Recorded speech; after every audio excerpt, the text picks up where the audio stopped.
So I'm finally 19 now. This year has been really खतरनाक, interesting personality development वाली year थी मेरे लिए. ट्रॉमेटाइजिंग भी थी थोड़ी सी. एंड इस ईयर में मैंने बहुत कुछ किया. In my last year when I was 18, I started my entrepreneurship journey and content creation. जो तुम अभी अब लोग देख रहे हो, मैंने अपना YouTube स्टार्ट किया. And when I started my entrepreneurship, I have been in debts. मैं काफ़ी ज़्यादा कर्जों में रहा क्योंकि कई क्लाइंट्स ने मेरे को धोखा दिया. तो इससे एक चीज़ तो क्लियर है कि entrepreneurship is not a game of the smartest one. It is the game of the most patient one. ठीक है, you can be an entrepreneur with literally no skills, but if you only have a stress tolerance, you can be an entrepreneur.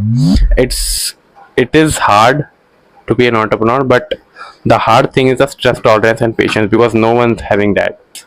And इस पूरे साल में मैंने जो चीज़ें सीखी हैं मैं तुम्हें एक एक करके समझाऊंगा. And this is so important in life क्योंकि जिस चीज़ों के थ्रू मैं गुजरा हूँ मैं उस चीज़ से तुम लोगों को बताना चाहता हूँ कि ये चीज़ अगर तुम अभी से ही प्रिपेयर कर लो, अभी से ही तैयार कर लो, तो शायद तुम आगे इतनी दिक्कतें ना हो. तो सबसे पहली चीज़ जो मैंने अभी बोली is the greatest skill you can have on your teenage years is stress tolerance. तो हमने आसपास वालों को देख लो, कुछ भी कुछ दिक्कत होती है सबसे पहले स्ट्रेस हो जाते हैं कि यार क्या होगा, थोड़ा बहुत सैड होने लगते हैं, फिर डिप्रेशन में आने लगते हैं कि भाई अब क्या होगा यार, मैंने ये कर दिया, मेरे घर से कॉल आ रहा है, भाई मैंने इसका साथ ये सीन कर दिया, मैं इस कर्जे में हूँ. द मोस्ट क्वाइट किड जो सब स्ट्रेस के साथ वो गुजर चुका है, जो रूम में सबसे साइलेंस वाला बंदा होता है ना, वो इन सब चीज़ों के थ्रू जा चुका होता है ऑलरेडी. इसलिए वो कभी इतना शोर नहीं करता क्योंकि उसके पास स्ट्रेस टॉलरेंस है. एक बार तुमने स्ट्रेस टॉलरेंस वाली स्किल डेवलप कर ली तो तुम लाइफ में कुछ भी कर सकते हो, कुछ भी मतलब कुछ भी. एंड्रयू टेट कहता है ना, the greatest skill you can have as a person is stress tolerance. Just think about this for a second कि तुम्हारे आसपास वाले कितना स्ट्रेस लेते हैं, तुम्हारे घर वाले, मम्मी पापा. देखो जो चीज़ होनी है वो तो होनी है, वो स्ट्रेस लेके कम नहीं होगी. तो डिस्पाइट ऑफ थिंकिंग और stressing about it, you can just find a solution for it. ठीक है, तो स्मार्ट बनो, थोड़ा स्ट्रेस वगैरह मत लो. ये चीज़ें ना बहुत काम आएगी आगे क्योंकि अभी तो बहुत कम स्ट्रेस है तुम्हारे पास, लेकिन आगे बहुत ज़्यादा होने वाला है. तो तुम जितना ज़्यादा स्ट्रेस से यूज टू हो जाओगे ना, उतनी चीज़ें ज़्यादा सीख पाओगे.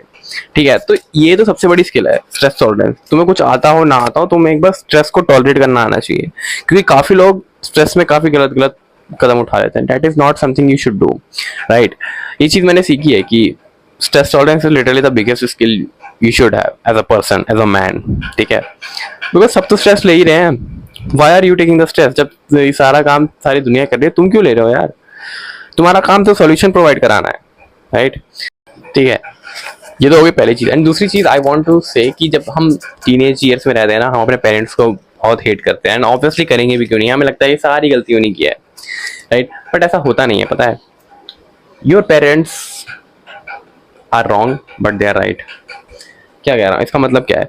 देखो यार, you might hate your parents क्योंकि बहुत सारे पॉइंट्स ऐसी जगह आते हैं जब तुम्हें अपने पेरेंट्स से बहुत ज़्यादा नफरत होने लगती है कि मेरे को ऐसे दबा के रखते हैं, मेरे को कुछ काम नहीं करने देते, मेरे को सिर्फ पढ़ने के लिए बोलते रहते हैं. ठीक है, अब जरा अपने आप को उनके पर्सपेक्टिव में डालो. जरा तुम सोचो कि तुम्हारा एक बच्चा होता.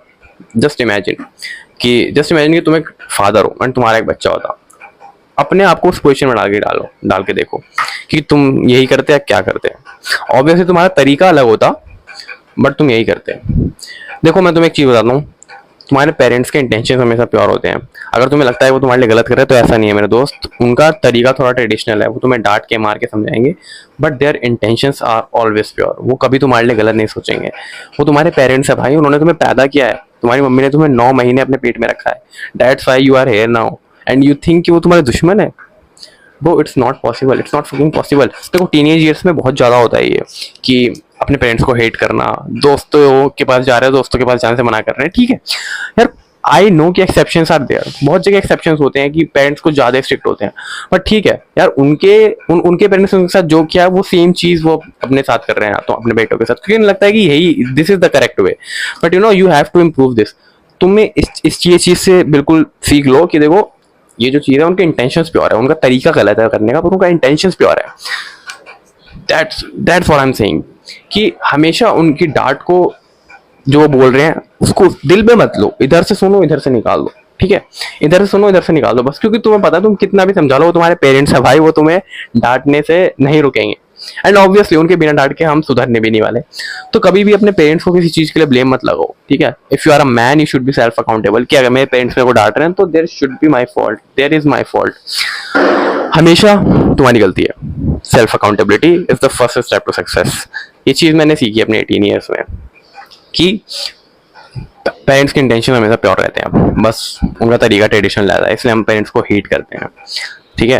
अनदर थिंग इज दैट कि ये चीज़ मैं सबसे ज़्यादा सोचता हुआ आया हूँ, क्योंकि एज एन एंटरप्रेन्योर ये चीज़ मैंने एक्सपीरियंस से अपनी फील्ड से सब जगह सीखी है, एंड कई लोग बोलते भी हैं। तो ये चीज़ हमेशा ध्यान रखना कि you should never make a decision emotionally. Now why do I say that? देखो, एज अ मैन ना तुम्हारे अंदर इमोशंस होना बहुत ज़रूरी है, ठीक है। तुम्हारे अंदर एक फील होना बहुत ज़रूरी है कि यू आर फीलिंग समथिंग। तुम्हें सेल्फ अवेयर होना बहुत ज़रूरी है खुद से कि what is the emotion I am feeling right now, ठीक है। सबसे पहले कोई भी दिक्कत होती है, कोई भी ऐसी जैसे मान लो मेरी किससे लड़ाई हो गई, तो सबसे पहले मेरे अंदर एक इमोशन है गुस्से वाला कि मैं इसको मारूंगा भाई, लेकिन मैं उससे अवेयर हूँ कि मेरे अंदर गुस्सा है, इसको मारूंगा, ठीक है। बट तुम्हें उससे डिसीजन नहीं लेना है, तुम्हें पहले पीछे हट के सबके आउटकम्स देखने हैं, ठीक है। एंटरप्रेन्योरशिप में मैंने ये चीज़ सीखी है। मैंने कभी बहुत ज़्यादा गुस्से में आया, मैंने सोचा कि यार ये क्लाइंट तो पैसे ही नहीं दे रहा, इसकी ऐसी बाहर में जाए, मेरे को काम नहीं करना, ये क्यों मेरे अंदर गुस्सा है। बट अगर मैं इसको साइड रख के दूँ तो मेरे बिजनेस के लिए अच्छा नहीं है, क्योंकि तुम कभी इमोशनल डिसीजन बनाओगे वो 110% गलत होगा, क्योंकि इमोशनली चीज़ें डिफरेंट होती हैं, एंड तुम यहाँ से सोचोगे ना तो बहुत डिफरेंट चीज़ें होंगी। तुम्हें लगता है कि क्या कहते हैं, तुम्हें लगता है कि तुम किसी से जाके बदला लोगे तो उससे तुम्हें बहुत ज़्यादा अच्छी वाली फील आएगी, सेटिस्फेक्शन वाली फील आएगी, बट ऐसा ऐसा अच्छा नहीं है। बाद में जाके तुम्हें उसका आउटकम मिलना ही मिलना है। तो why not think from here, जो तुम्हारे लिए प्रॉफिट कर रहा है, जो तुम्हें समझ में आ रहा है कि हाँ इसके अगर मैं ये करूँगा तो इसका ये आउटकम होगा, ये करूँगा तो इसका ये आउटकम होगा। तुम्हें पहले सेल्फ अवेयर होना जरूरी है कि मेरे जो अंदर इमोशंस है, क्या मैं उस इमोशन से काम लूँ या फिर मैं थोड़ा सोच के इसका रिप्लाई दूँ, ठीक है। तो this is the thing I want to tell you कि you should never ever think और decide or just take action on your emotions. You should have emotion, like तुम्हारे अंदर बहुत सारे emotions होने चाहिए as a man, fear, love and everything, anger, aggression, सब कुछ होना चाहिए तुम्हारे अंदर, बट उसके थ्रू एक्शंस लेना वो थोड़ा गलत पॉइंट पे चला जाता है, ठीक है। तो थोड़ा सा मैच्योर बनो। And the one thing in the last I want to tell you all guys कि you should know how to speak. मैंने कई जगह ऐसे देखा है कि ढंग से लोगों को बोलना भी नहीं आता है, लाइक 17-18 ईयर, लाइक तुम लोग अभी क्या ही बोलना सीखोगे, तुम लोग बोले ही कितना हो।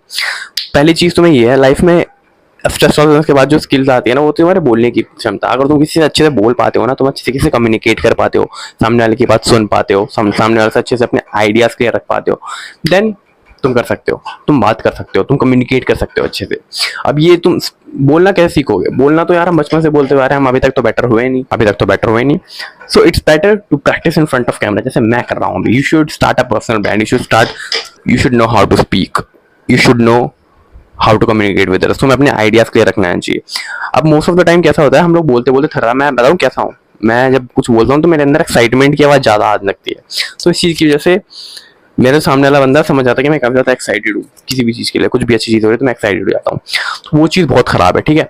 तुम लोगों को सबसे पहले प्रैक्टिस स्टार्ट करनी पड़ेगी, कैमरा के सामने बोलना स्टार्ट करना पड़ेगा। कुछ चीज़ें अपना आइडियाज़ कैमरा के सामने बोलो, पोस्ट करो, सब कुछ करो, जो कोई बोलना है बोलने दो, ठीक है। No, you don't have to give a fuck about anyone else, ठीक है। तो first of all you should know how to speak, you should never decide emotionally, or your parents are never wrong, okay. Stress tolerance is the biggest skill. This is the thing you should know. Bye bye, tata.